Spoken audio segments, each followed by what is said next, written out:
अस्सलाम वालेकुम, खुशामदीद, सुबह खैर तमाम देखने वालों को। प्रोग्राम है गुड मॉर्निंग कराची और मैं हूँ आपका मेज़बान मोहम्मद यासर। प्रोग्राम में नाज़रीन मुख्तलिफ मामलात पर मसाइल के हवाले से गुफ्तगू होती है और ये सिलसिला जारी है। अपने प्रोग्राम्स में बात कर रहे हैं अवामी मसाइल के हवाले से। देखने वाले प्रोग्राम को सराह भी रहे हैं, पसंद भी कर रहे हैं और अपनी आरा भी भेज रहे हैं। गुज़िश्ता रोज़ जो प्रोग्राम में हमारी गुफ्तगू हुई ई बिज़नेसेस के हवाले से, उसको काफ़ी पसंद किया गया और जो पैगामात मौसूल हुए उसमें ये कहा गया कि तफसीलन इसके ऊपर एक प्रोग्राम रखिए, ख़ास तौर पर ये जो ऑनलाइन बिजनेसेस हैं इसके हवाले से। और इसमें बहुत सारे इसके पहलू हैं जिसके ऊपर गुफ्तगू की गई और यकीनन इसमें एक जो सबसे बड़ा मसला इस वक्त दरपेश है वो ये कि पाकिस्तान में कैसे बिज़नेस जो है वो तरक्की करेगा। ये जो फ्रॉड का चक्कर है और ये ख़ास तौर पे जिसके ऊपर कल हमने बड़ी तफसीलन गुफ्तगू की है कि दिखाया कुछ जाता है और माल कुछ डिलीवर किया जाता है, ये चंद एक मसाइल हैं जिसके ऊपर हम इंशाल्लाह आगे तफसीलन गुफ्तगू करेंगे। और दीगर जो अवामी मसाइल हैं उसके हवाले से प्रोग्राम्स में गुफ्तगू रहती ही है और इंशाल्लाह ये सिलसिला आगे जारी रहेगा। और साथ साथ फिर आपके सेहत के हवाले से जो मामलात हैं, कोशिश यही होती है हमारी कि ख़ास तौर पर इसके ऊपर प्रोग्राम में गुफ्तगू करें। मुख्तलिफ़ मौज़ूआत पर बात करते हैं, समाजी मसाइल के हवाले से, मौशी मसाइल के हवाले से और माशरती मसाइल के हवाले से। तो कोशिश यही है कि मुख्तलिफ़ मौज़ूआत पर बात की जाए। मसाइल के हल के लिए क्या कुछ हो सकता है, ये ज़रूरी है और इसके ऊपर यकीनन बात की जाएगी। आज एक और बड़ा अहम मौजू है जिसके ऊपर गुफ्तगू करेंगे, लेकिन सबसे पहले जो मोअज़्ज़ज़ मेहमान स्टूडियोज़ में तशरीफ़ फरमाएँ। बड़े ख़ास मेहमान हैं हमारे पास, पहली दफ़ा प्रोग्राम में तशरीफ़ ला रहे हैं। आज उनसे बात करेंगे कुछ एविएशन के हवाले से और एविएशन इंडस्ट्री के हवाले से ख़ास तौर पर बात की जाएगी। इंडस्ट्री का लफ्ज़ क्यों इस्तेमाल किया जा रहा है ये ज़रूर आपको समझाऊंगा। सबसे पहले मोअज़्ज़ज़ मेहमान को खुशामदीद कहूँगा। डॉक्टर वली नियाज़ मुग़नी साहब सितारा रिसालत हैं, हमारे साथ यहाँ पर मौजूद हैं, chairman aviation institute of management. उनको मैं वेलकम करूँगा। बहुत शुक्रिया डॉक्टर साहब प्रोग्राम में वक्त देने के लिए। डॉक्टर साहब, सबसे पहले एविएशन इंडस्ट्री बन गई है, दुनिया में एविएशन के हवाले से बड़ा काम हो रहा है, लेकिन हमारे यहाँ जो इस वक्त एविएशन इंडस्ट्री की इस वक्त हालत है, बहुत बड़ा क्वेश्चन मार्क लग चुका है। किसी भी हवाले से देख लें, पायलट्स की क्रेडिबिलिटी के हवाले से हो, इदारे की कारकर्दगी के हवाले से हो, मशीन्स की अपग्रेडेशन के हवाले से हो, हर पहलू के ऊपर कोई ना कोई सवाल ज़रूर उठता है। सवाल ये पैदा होता है कि मुल्क की पहचान उसकी एविएशन इंडस्ट्री बनती है। हमारे पायलट्स बड़े बड़े नाम दुनिया में पहचाने गए, हमारी एयरलाइन इंडस्ट्री, हमारा एयरफोर्स दुनिया में उसने अपना एक मकाम बनाया। लेकिन ये गलती कहाँ पर हो रही है कि जिसकी वजह से आए दिन हम देखते हैं कि कोई ना कोई सवालात, ख़ास तौर पे जो कमर्शियल एयरलाइंस और एविएशन है, इसके ऊपर बहुत ज़्यादा उठ रहे हैं। मैं चाहूँगा इसके ऊपर थोड़ी सी आज गुफ्तगू की जाए। जी बिल्कुल बिल्कुल कर सकते हैं इंशाल्लाह। सब में पहले जब मैं अपनी पढ़ाई कर रहा था अमेरिका में, तो वहाँ पे जो मैंने MBA एविएशन की और उसके बाद PhD की, तो जो मार्केटिंग के जो उस्ताद थे उन्होंने कहा कि आप किसी को भी कोई बात बता रहे हो या कोई, तो आप बेच रहे होते हैं, राइट, अपना आइडिया बेच रहे हो, you are selling some idea. तो उन्होंने कहा सब में पहले आपको अपने आप को बेचना चाहिए ताकि लोग आपको सुने। वरना वेरी राइटली सर। इसी को मद्देनज़र रखते हुए मैं आपसे ये बताना चाहता हूँ कि पाकिस्तान एयरफोर्स में मैंने 1971 में मुझे पायलट ऑफिसर पूरी ट्रेनिंग के बाद 68 में ज्वाइन किया था। उसके बाद 71 में, अर्ली 71 में हमने ग्रेजुएशन की, जिसमें राशिद मिनहास जो थे वो मेरे कोर्समेट थे। This is just to relate कि भाई क्या टाइम है। मेरे रूममेट बिल्कुल साथ ही कमरा था और माशाल्लाह बहुत ही ज़बरदस्त इंसान थे। तो अल्लाह ताला ने उनको शहादत दी और ये हर फाइटर पायलट का ये एक जज्बा होता है कि वो भी इसी रुतबे पे पहुँचे। सो अल्हम्दुलिल्लाह तकरीबन 24 साल मैंने पाकिस्तान एयरफोर्स में गुजारे माशाल्लाह। और उसके बाद ड्यूरिंग दिस पीरियड मैंने 2 अदद स्क्वाड्रन्स कमांड करने का मौका मिला माशाल्लाह, और 2 फ्लाइंग विंग भी मैंने कमांड किए। मैं डायरेक्टर ऑपरेशंस था अपने रिटायरमेंट से पहले। मैंने वॉलंटरी रिटायरमेंट ली और फिर उसके बाद ये कि मैं पाकिस्तान का एक अवार्ड होता है जिसको कहते हैं टॉप गन अवार्ड, आपने टॉप गन मूवी देखी होगी, वो है शेर अफगान अवार्ड। सो अल्हम्दुलिल्लाह मैं वो भी इंशाल्लाह हासिल कर सका। और अल्लाह की ये सारी मेहरबानी होती है। मैं लोगों को यही कहता हूँ, अपने स्टूडेंट्स को यही कहता हूँ कि मेरे में कोई ख़ास खासियत नहीं है, लेकिन अल्हम्दुलिल्लाह जो कुछ मुझे मौके मिले और जो कुछ अल्लाह ताला ने इज़्ज़त दी, ये इसका सिर्फ एक राज है। और मैं राज अपने स्टूडेंट्स को बताता हूँ कि अगर लोग आम तौर पे 7 घंटे 8 घंटे काम करते हैं, मेहनत करते हैं, तो मैं 12 या 14 घंटे करके फिर मैं इसी तरीके से इंसान जो है वो आगे बढ़ सकता है। तो मैं अपने सारे यंगस्टर्स को यही मैं एडवाइस करूँगा कि भाई अपनी मेहनत लगन को ना छोड़ें। सो एविएशन के अंदर एक एविएशन ऐसी चीज़ है जो कि आपको बिल्कुल फुल टाइम आपको देना होता है। ये नहीं है कि पार्ट टाइम आप कोई काम कर रहे हो। और 1992 में मैंने पाकिस्तान एयरफोर्स छोड़ी और उसके बाद फिर मैं अमेरिका चला गया। दुनिया की सब में बड़ी यूनिवर्सिटी और सब में रिस्पेक्टेबल यूनिवर्सिटी है Embry Riddle Aeronautical University, Daytona Beach, Florida में। सो अल्हम्दुलिल्लाह वहाँ पे मैंने MBA में एडमिशन लिया 4.0 के साथ। वहाँ पे मैंने किया और फिर एक कंपटीशन हुआ नासा का। उसमें मैंने compete किया ह्यूमन फैक्टर्स सिमुलेशन स्टडीज़, और अल्हम्दुलिल्लाह वहाँ से मुझे अवार्ड मिला। और उसके बाद सारी मेरी एजुकेशन जो है वो फ्री भी हो गई और उनके साथ मुझे काम करने का, नासा के साथ काम करने का मौका मिला। जब मैं PhD भी मैंने फिर वहीं पे कंप्लीट की और फिर 17 साल के बाद मैं पाकिस्तान वापस आया। और वापस आने के बाद PIA के लिए एक इदारा बनाया, वो कुछ अर्सा चला और फिर उसके बाद कोई reasons I don't want to really discuss, जिसकी वजह से वो उसको ख़त्म कर दिया गया। अब मैं इस वक्त अपना एक इदारा है एविएशन इंस्टीट्यूट ऑफ मैनेजमेंट, वहाँ का उसको मैनेज कर रहा हूँ, चेयरमैन हूँ। और अल्हम्दुलिल्लाह अभी ऑनलाइन हम बहुत सारे प्रोग्राम्स कर रहे हैं। और एम्ब्री रिडल को मैं पूरे इस एरिया में, रीजन में रिप्रेजेंट भी करता हूँ, माशाल्लाह। सो अल्हम्दुलिल्लाह this has been very great. बात कर रहे थे आपके एविएशन पाकिस्तान में क्या हुआ। पाकिस्तान में आपको शायद इल्म ना हो, पाकिस्तान में नूर खान के ज़माने में गोल्डन ईयर्स ऑफ एविएशन कहते थे। और पाकिस्तान में हर पूरी दुनिया के लोग जो हैं वो उसको अप्रिशिएट करते थे। Great people to fly with, आपने सुना होगा, राइट? ये आपको पता है शायद किसने कहा?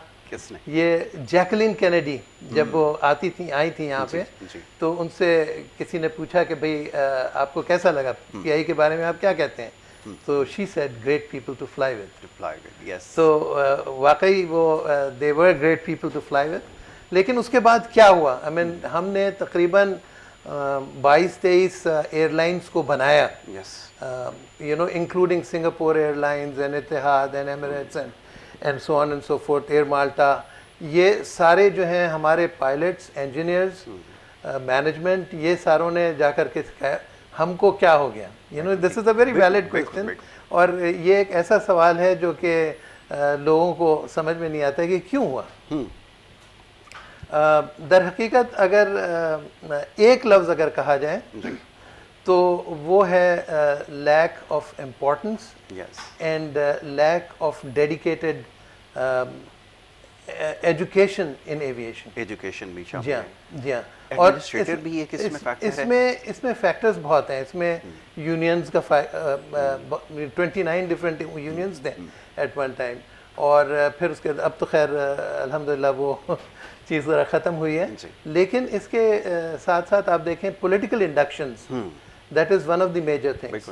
और फिर उसके बाद ये जो करप्शन वाला सिलसिला होता है वो कंटेजियस होता है। जिस तरह आपको ज़ुकाम में मुझे लग जाएगा, आपको कोविड में मुझे लग जाएगा, ये बिल्कुल उसी तरीके से ये इंतहाई कंटेजियस किस्म की डिजीज़ है। और ये फैल गई बहुत बिल्कुल हर जगह। और इसने जो नुकसान पहुंचाया है पूरे मुल्क को और बिलखुसूस एविएशन को। लेकिन मज़ेदार चीज़ मैं आपको ये बताना चाहता हूँ कि एविएशन का ताल्लुक मुल्क की मईशत के साथ बहुत है। बिल्कुल ठीक। मैंने एक रिसर्च पेपर लिखा था, एम्स्टरडैम में मैंने पेपर पढ़ा था,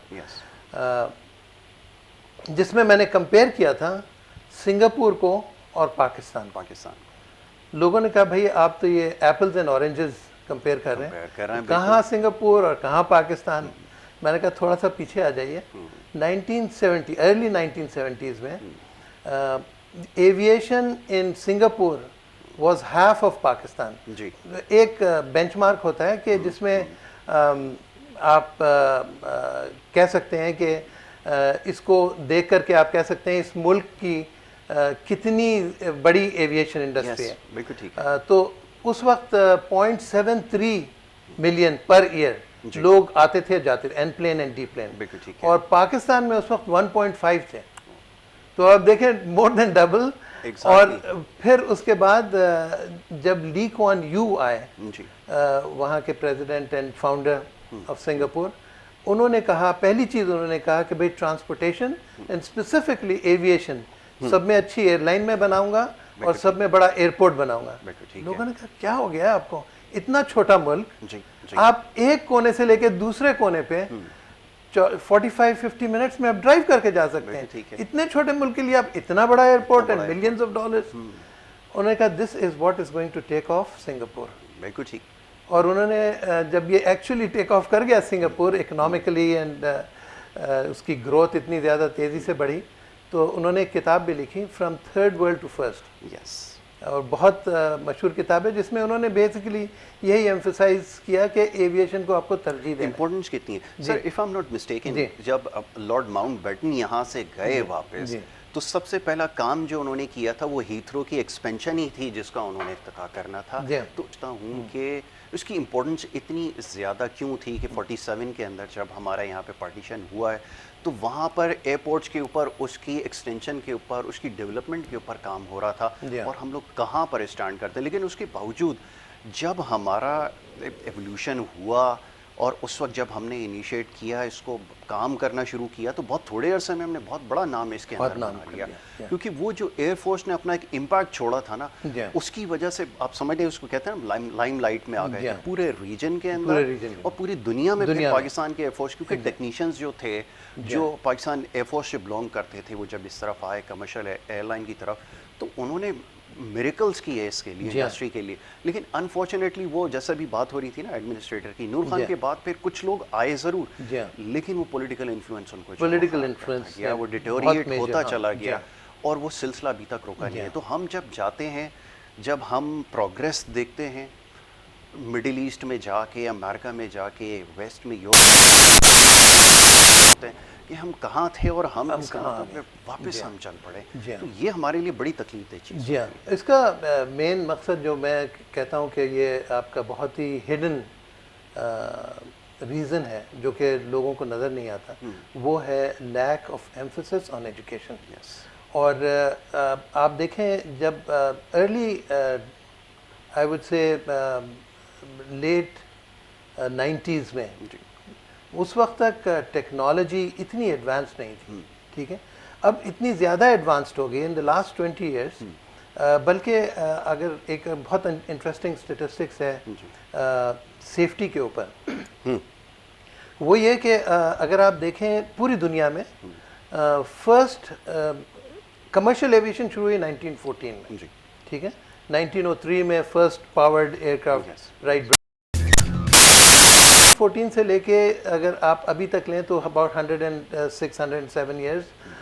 इस अरसे में first 80% of the time I would से कि 81-82 ईयर्स के अंदर जो एक्सीडेंट्स होते थे उसमें majority of the accidents were because of mechanical failure, ठीक है। इसमें कोई इंजन ख़राब हो गया या कोई, it was maintenance attributable accident, दूसरे कंट्रीब्यूटरी फैक्टर्स होते थे, ठीक है। लेकिन अब जितने भी हो रहे हैं एक्सीडेंट्स उसमें large majority is human factor, human error. अब आप देखें हमारे पाकिस्तान का PIA वाला 100% ह्यूमन एरर, और उससे पहले भोजा वाला, एयर ब्लू वाला, you can count n number of things. Actually इसके ऊपर मैंने सेफ्टी के जो चीफ हैं उनसे मैंने जिक्र किया कि आपको एनालाइज करना चाहिए कि आपके जितने भी एक्सीडेंट्स और इंसिडेंट्स, इंसिडेंट्स वो होते हैं जो कि एक्सीडेंट नहीं होते लेकिन they can lead to an accident, तो वो इंसिडेंट्स को उन सबको एनालाइज करें और उसमें देखें ह्यूमन फैक्टर्स कितना है and do something about it. लोगों को आप एजुकेट करें और अपॉर्चुनिटीज़ दें to study.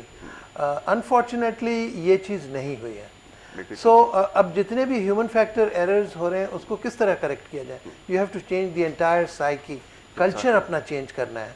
You know culture doesn't change overnight, it'll take time. It will take Yeah. time. Yeah. और बात यह है कि हमारे यहाँ एक मैं देख रहा था हमारे यहाँ, क्योंकि हर चीज़ साइंस के अंदर आती है, Yeah. वर्कलोड मैनेजमेंट भी एक साइंस है। जी हाँ, पायलट के लिए एज यू नो बेटर कि एक बहुत बड़ा टास्क है कि आप उसको किस तरह उस पे से बर्डन कम करेंगे, ये सारी चीज़ें आपको साइंस में आती अब हैं। Pilot is not stick and throttle, Exactly. It's actually managing technology. Yes. He is a technology manager. बिल्कुल ठीक है। सो यू नो बेसिकली एक और स्टडी Yes. बड़ी इंटरेस्टिंग है, बोइंग और एयरबस ने की थी कि एक्चुअल हैंड्स ऑन फ्लाइंग कितनी करते हैं Right. On the average. You know बीच में 8 घंटे की भी फ्लाइट है, 4 घंटे की भी है, 2 घंटे भी, बट ऑन द एवरेज अगर आप निकालें कितनी फ्लाइंग करते हैं जिसमें आप स्टिक एंड थ्रॉटल से फिजिकली आप मैनूवरिंग कर रहे होते बिल्कुल ठीक है। हैं। तो वो उनका पता लगा कि बोइंग ने तकरीबन 15 मिनट जी उनका एवरेज आ रहा था। जी तो एयरबस ने कहा कि हमारा जो है वो सिर्फ 7.5 मिनट लग रहे हैं। बिल्कुल ऐसा ही। इससे ज़्यादा वो सारा सिर्फ बटन दबाते हैं और वो जहाज़ उड़ता है। इतनी हाईली ऑटोमेटेड मशीन। हाँ, तो इसमें ऑब्वियसली टेक्नोलॉजी मैनेजमेंट के लिए आपके लिए एजुकेशन भी ज़रूरी है बिल्कुल ठीक है। और आपकी साइकी और कल्चर को भी चेंज करना बहुत ज़रूरी है। बिल्कुल ठीक है। और ये ऑब्वियसली जैसे जैसे ऑटोमेशन कहीं पे फेल होती है तो मैनुअली उसको किस तरीके से टेक ओवर किया जाए और अपने आप को उस मोड में ले आए जो कि मैनुअल मोड था। बिल्कुल ठीक है। तो वो उसके लिए आपको ट्रेन इट्स अबाउट एजुकेशन। अब ये एक बड़ा इंपॉर्टेंट चीज़ है। इसके ऊपर हमारी गुफ्तगू रहेगी। आज बात हो रही है एविएशन के हवाले से और भी दीगर मामला हैं जिसके ऊपर हमने गुफ्तगू करनी है। एक छोटी सी ब्रेक की तरफ जा रहे हैं। ब्रेक से जब वापस आएंगे तो गुफ्तगू जारी रखेंगे। आप देखते रहें गुड मॉर्निंग कराची।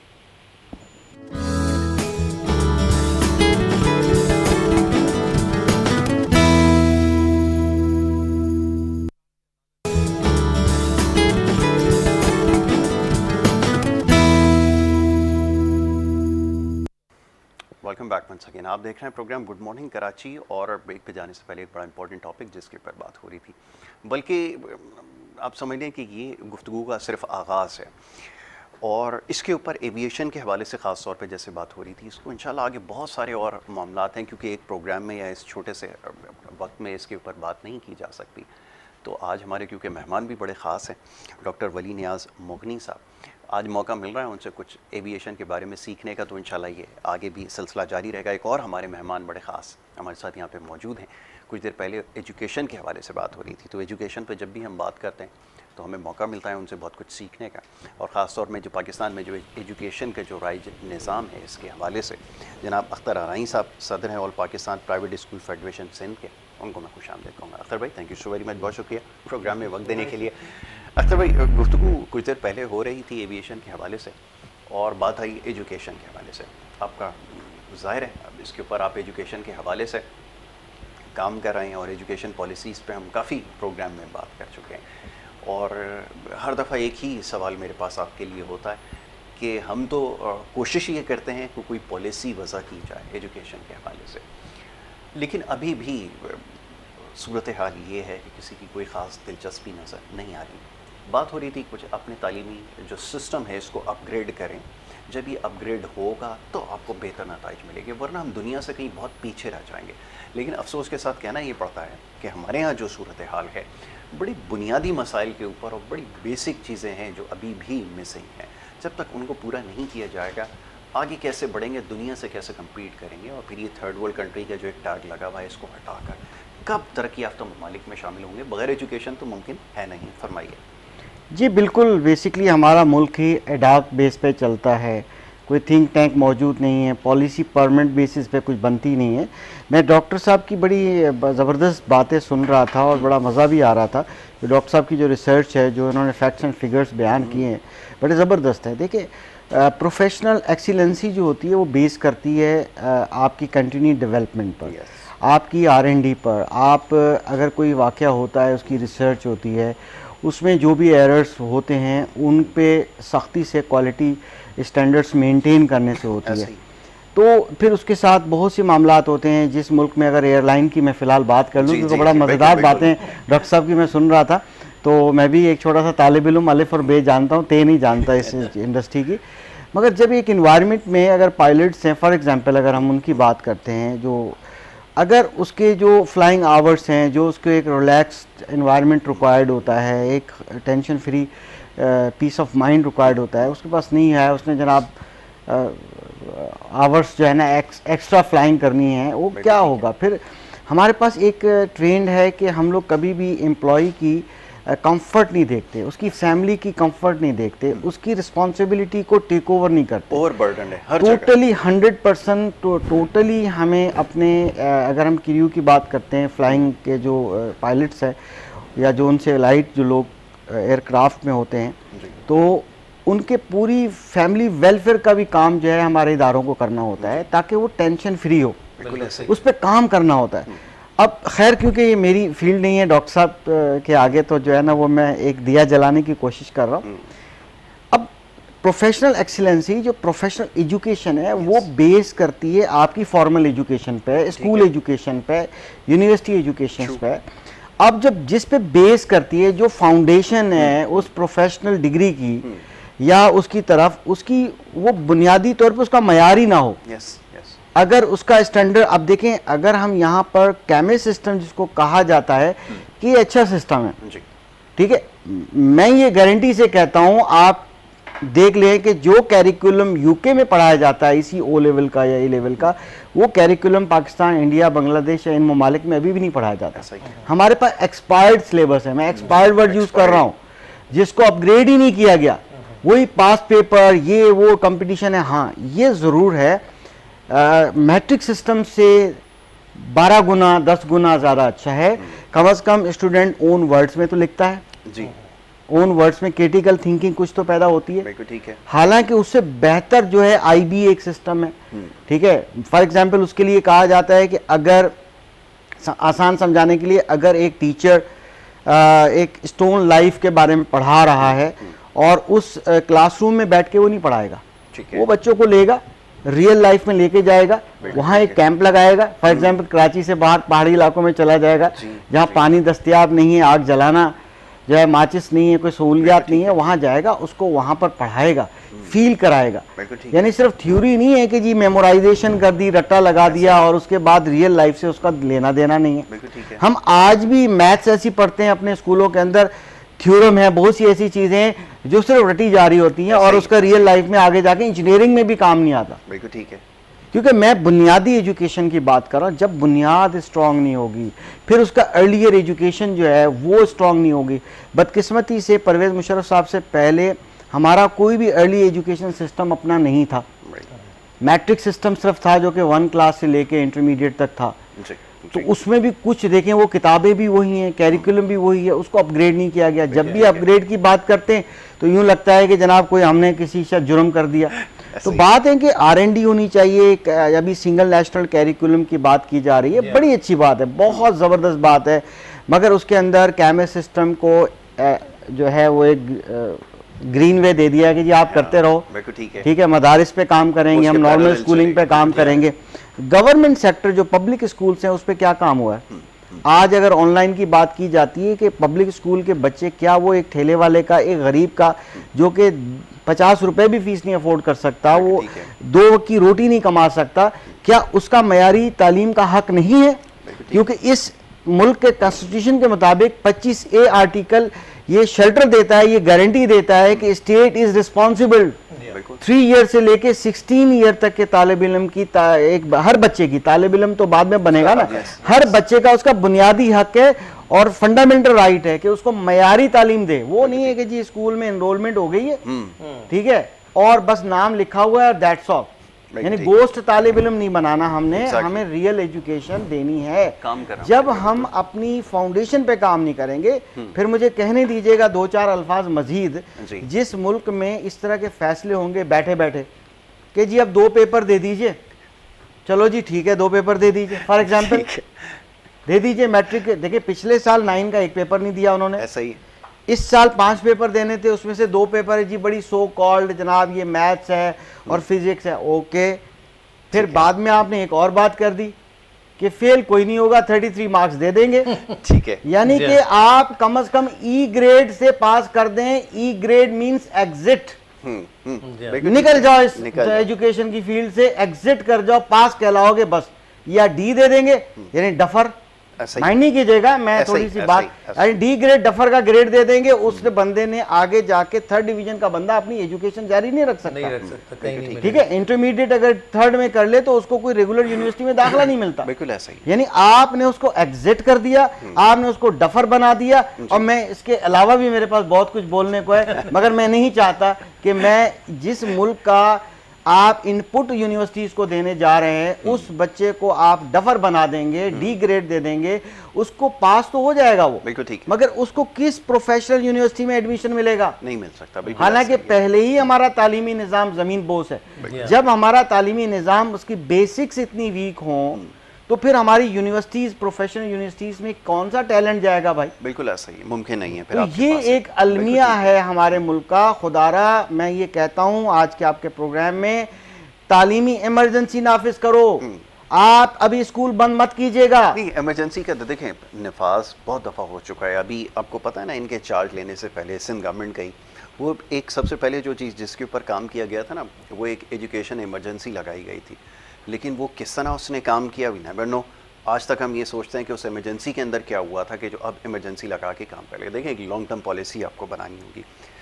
मैं और आप दोनों इस बात पर अग्रीड हैं कि जब तक आपके पास कोई लॉन्ग टर्म प्लान नहीं होगा तब तक मसला हल नहीं हो सकता। जैसे गुफ्तगू के आगाज़ में आपने कहा ना कि एडॉक बेसिस के ऊपर फैसले किए जाते हैं, तो फिर वो यही है कि बस ये टाइम निकल जाए और उसके बाद फिर कोई और आकर इसको देखेगा, तो फिर सूरत हाल ऐसी रहेगी, फिर उसमें तब्दीली नहीं आ सकती। बिल्कुल, देखिए बेसिकली नीयत पे दारोमदार है। क्योंकि Exactly. आपको मैं एक एग्जांपल छोटी सी दूं कि अभी सिंध गवर्नमेंट ने, मैं सिर्फ सिंध जी, गवर्नमेंट के जी। एग्जांपल देता हूं कि 13 अरब रुपए उन्होंने कुछ चीज़ों पे रखे हैं जी। 5 अरब फर्नीचर के, फलां 3 को डोमेन के अंदर उन्होंने सब हेड्स के अंदर 13 अरब रुपए रखे हैं। जी, अगर ये 13 में से 10 अरब इमरजेंसी नाफिज करके इस बार फर्नीचर ना लेते, और वो जो फर्नीचर लिया जाता है वो सिर्फ बिल्स होते, रियल में कुछ नहीं होता। बिल्कुल ऐसा ठीक ही है, वो 1 लाख का, 2 लाख का, 10 लाख का फर्नीचर होता है, जो कि ऐसा फिर ही। बाद में 5 लाख का फर्नीचर होगा जो 5 अरब का होता है। बिल्कुल ठीक वो है। सारी हकीकत करप्शन की सर ने बात की, बड़ी ऐसा ही। ज़बरदस्त बात की उन्होंने कि ये तो ऐसी चीज़ है कि जैसे फ्लू वाली बात है कि ये तो हर किसी को ऐसे लग ही। जाता है।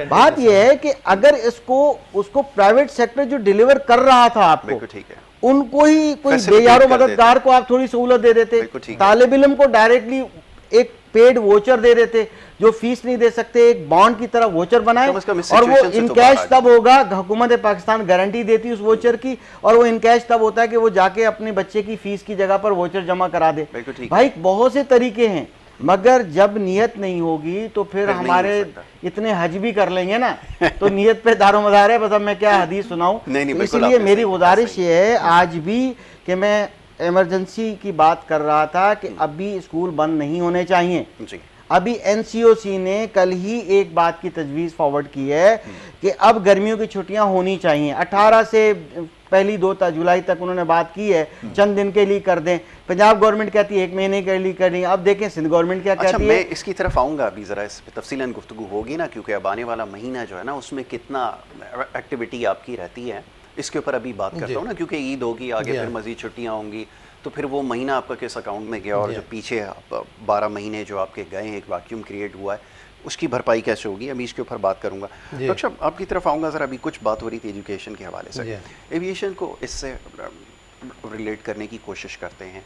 जी अब इसके ऊपर हमारे एंड से आपने कोशिश की है, आप अपनी जी। एक्सपर्टीज़ को यूटिलाइज कर रहे हैं, जी। लेकिन होना तो ये चाहिए कि नेशनल लेवल के ऊपर इस चीज़ को अडॉप्ट किया जाए, बिल्कुल सही। और उसके बाद फिर आप एजुकेशन के ऊपर काम करें। लेकिन हमारे यहाँ अगर आप कोई अच्छी चीज़ करने जाते हैं ना, एज यू नो, मैं फिर कहता हूँ कि आपका ज़्यादा एक्सपीरियंस है, आपको पता होगा ये सारी चीज़ें आपने फेस की होंगी। जब आप कोई चीज़, कोई प्लान एग्जीक्यूट करने जी के हाँ। लिए जाएंगे, तो फिर बहुत सारे इफ्स एंड बट्स आ जाते हैं, फिर पॉलिटिकल कंपल्जन्स आ जाती हैं, फिर रोड ब्लॉक्स आ जाते हैं। रोड ब्लॉक्स आएंगे। जी हाँ। कैसे टैकल करेंगे, क्योंकि देखिए, हमारा तो सब बड़ा में- सीरियस कंसर्न सब में पहली बात यह है कि एजुकेशन उस वक्त आएगी जब अवेयरनेस हो, राइट। और बिलखुसूस एविएशन के बारे में अवेयरनेस ऑलमोस्ट नेग्लिजिबल है। आप कह सकते हैं कि ज़ीरो के बिल्कुल करीब करीब है। बिल्कुल ऐसा ही। लोगों को पता नहीं है कि क्या अभी मैं आपको एक एग्जांपल देता हूँ। हमारे पास एक one of the senior faculty members हैं जी।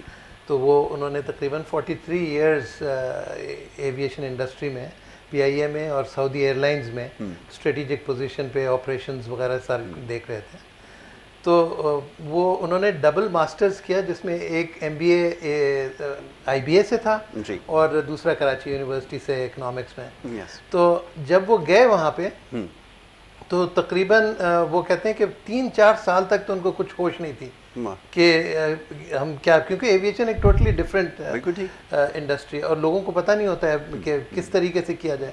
अब हमारे यूनिवर्सिटीज़ में और डिफरेंट इंस्टीट्यूशंस में आप कोई केस स्टडीज़ वगैरह एविएशन की नहीं पढ़ते हैं। आप पढ़ते हैं कोई इंडस्ट्री, आपका टेक्सटाइल का पढ़ लेंगे, कोई एग्रीकल्चर का पढ़ लेंगे, कुछ और टेक्नोलॉजी की कोई चीज़ें पढ़ लेंगे, लेकिन एविएशन की कोई चीज़, सो एविएशन की लैंग्वेज अलग है, एविएशन का प्रोसीजर्स अलग हैं, एविएशन की मॉनिटरिंग होती है ऑल ओवर द वर्ल्ड। जो कुछ आप करते हैं वो ना सिर्फ आपका सिविल एविएशन अथॉरिटी देखता है, वो दुनिया में बहुत सारे इदारे हैं जिसमें इंटरनेशनल सिविल एविएशन ऑर्गेनाइजेशन है और इसी तरीके से IATA वाले हैं, ACI है, बहुत सारे इदारे आपको देख रहे होते हैं। और ये उसकी वजह यह है कि आप क्यों सिर्फ आपको रिस्ट्रिक्टेड आपके डोमेस्टिक नहीं है, आप इंटरनेशनल जाएंगे और जाएंगे तो किसी मुल्क के ऊपर से जाएंगे, तो अगर आपका जहाज़ वहाँ पे गिरता है तो आपका तो नुकसान होगा ही होगा, वहाँ पे भी लोगों को नुकसान करेंगे। तो इसलिए पूरी दुनिया जो है कंसर्न होती है कि एविएशन के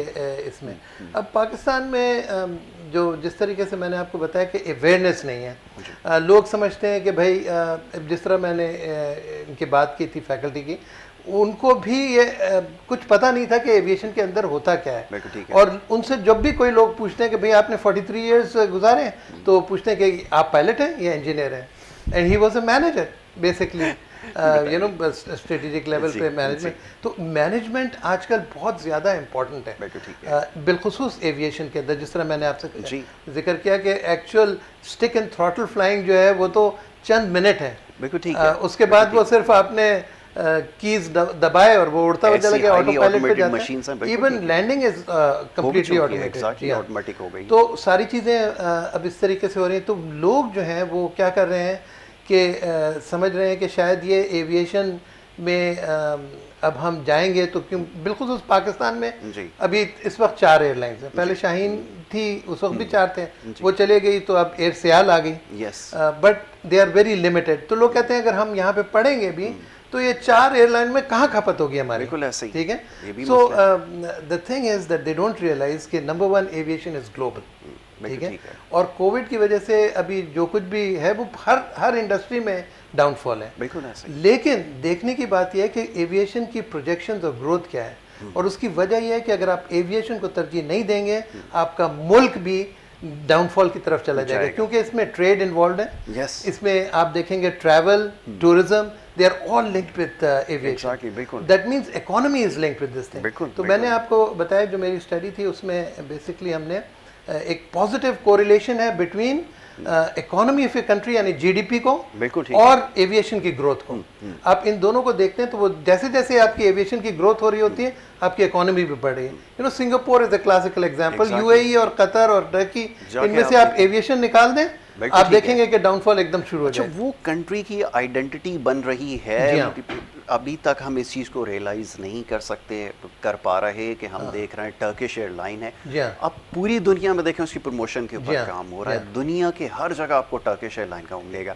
रूट्स डिस्कवरी के ऊपर काम कर रहा है, वो साइंस है एक अलग, अभी तो उसके ऊपर हमारे यहाँ बात ही नहीं होती कि जो रूट्स डिस्कवर किए जा रहे हैं उसको कैसे आपने ग्रास्प करना अपॉर्चुनिटी। एक जोसेफ नाई एक है प्रोफेसर हार्वर्ड के, 1990 में उन्होंने एक किताब लिखी, soft power of aviation, and he says कि जो एविएशन की वजह से जो मुल्क को तक़वियत पहुंचती है वो आपके मिलिट्री पावर से ज़्यादा पावरफुल है, बिल्कुल ऐसा ही। अब आप देखें you know UAE and Qatar, ये इनकी जो इवन टर्की जो अपने एविएशन को उन्होंने तरजीह दी है और उनकी ग्रोथ हुई है, अब वो they have negotiation powers in everything, बिल्कुल ठीक है, और उनकी इकोनॉमी भी ग्रो कर रही है और उनका सॉफ्ट पावर भी इस तरीके से। तो Pakistan has lagged behind in this thing, and awareness is the first step.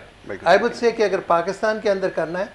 दूसरी चीज़ मैं आपको ये बताना चाहता हूँ कि लोग यही कह रहे हैं कि 4 एयरलाइंस हैं, लेकिन जैसे ही कोविड ख़त्म होगा, अभी इस वक्त 2 या 3 एयरलाइंस को लाइसेंसेस मिल चुके हैं Yes. और 3-4 और लाइन पर हैं। So from there will jump up to maybe 7 और 8, बिल्कुल ठीक और है। 11 एयरलाइंस हैं जो कि चाइना ने अप्लाई किया हुआ है सीपेक के साथ। Yes. जैसे ही वो ऑपरेशनल होता है 11 एयरलाइंस इधर आ जाएंगे। बिल्कुल ठीक so from 4 you will jump up to maybe 20 airlines. Exactly, बिल्कुल। नाउ 20 एयरलाइंस के लिए आप ह्यूमन रिसोर्स कहाँ से कहाँ से लाएंगे? लेंगे? अगर आज आप पढ़ेंगे तो you know in couple of years you will be ready to Exactly. चलें, गेट ये अ आपने जॉब। अच्छी होप तो दी जी है, हाँ। क्योंकि बड़ी तेजी से हम देख रहे थे कि जी वो हाँ। डिक्लाइन आ रहा था, हम परफॉर्मेंस को देख रहे जी थे हाँ। एविएशन इंडस्ट्री की, जी हाँ। और अपॉर्चुनिटीज़ की बात करते हैं ना, खासतौर पे यंग जो पायलट्स हैं वो ये सोचते हैं, ज़ाहिर है कि जब अपने यहाँ अपॉर्चुनिटी नहीं मिलेगी तो ज़ाहिर है कि बाहर के जो स्टैंडर्ड्स बहुत हाई हो गए, जी हाँ। ये भी एक बहुत बड़ा मसला है। अच्छा, लास्टली अब क्योंकि वक्त खत्म हो गया, अख्तर भाई आखिर में मैं चाहूँगा कि ज़रा से पॉलिसी के हवाले से बात हो रही थी, वो एक बहुत बड़ा डिटेल टॉपिक है, क्योंकि वक्त यहाँ पे ख़त्म हो गया, तो नेक्स्ट टाइम इसको इंशाल्लाह करेंगे। गैप एक बहुत बड़ा आ गया है ना, अभी कमिंग मंथ के अंदर कितनी एक्टिविटी होगी ये भी बता दें। जैसे कह रहे थे छुट्टी नहीं देंगे, तो कल भी इस हवाले से बात हो रही थी कि ना अब आधा महीना तो आपका उसमें गुजर जाएगा, मॉनसून आपके आगे है, तो फिर आप कैसे कंटिन्यू करेंगे? मेरी तो समझ में बड़ी मुश्किल से ये बात आती है। देखें, अगर तरक्की करनी है जी, तो हमें एजुकेशन पे तवज्जो इतनी ज़्यादा देनी है। मैं आपको correct. एग्जांपल देता हूँ कि सिर्फ एग्जांपल और शॉर्ट।